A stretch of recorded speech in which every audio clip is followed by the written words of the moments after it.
നമുക്ക് പറ്റുള്ളൂ. സ്കൂളിൽ പോയി ഇറങ്ങാൻ പറ്റില്ല. ഇല്ലാന്ന് സ്കൂളിൽ പോവാൻ പറ്റില്ല. ഒന്നും പിന്നെ സ്കൂളിൽ ചേർത്തിട്ട് കൂടി ഇല്ല. പിന്നെ എന്തിനാ സ്കൂളിൽ പോണേ? നിറ്റൂട്ടില് സ്കൂള് നിറ്റൂട്ടിന്റെ അവിടെ ചേർത്തി കൊറേ ദിവസമായില്ലേ?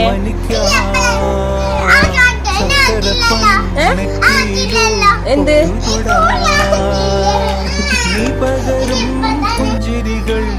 എവിടേക്കാ പോണ്ട? സ്കൂള് പോണ്ട.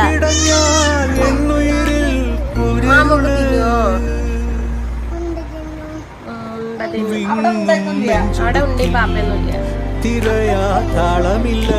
സ്നാക്സ് ഒക്കെ നിന്നെ ചായുറക്കാൻ മതിയാം രാഗമില്ല. ഞാനാം പൂമരത്തിൽ വളരും കുഞ്ഞുമൊട്ട് പിന്നെ വസന്തം കാത്തിരിക്കും. പഠിച്ചും കൊണ്ടോയിരിക്കോ? എന്തൊക്കെ പഠിക്കാ പറഞ്ഞില്ല. എനിക്കല്ല ഇഷ്ടമല്ല പറഞ്ഞു പഠിക്കുന്നത്. നിലുവിന് ഇഷ്ടമല്ല എന്നല്ലേ പറഞ്ഞ് പഠിച്ചത്.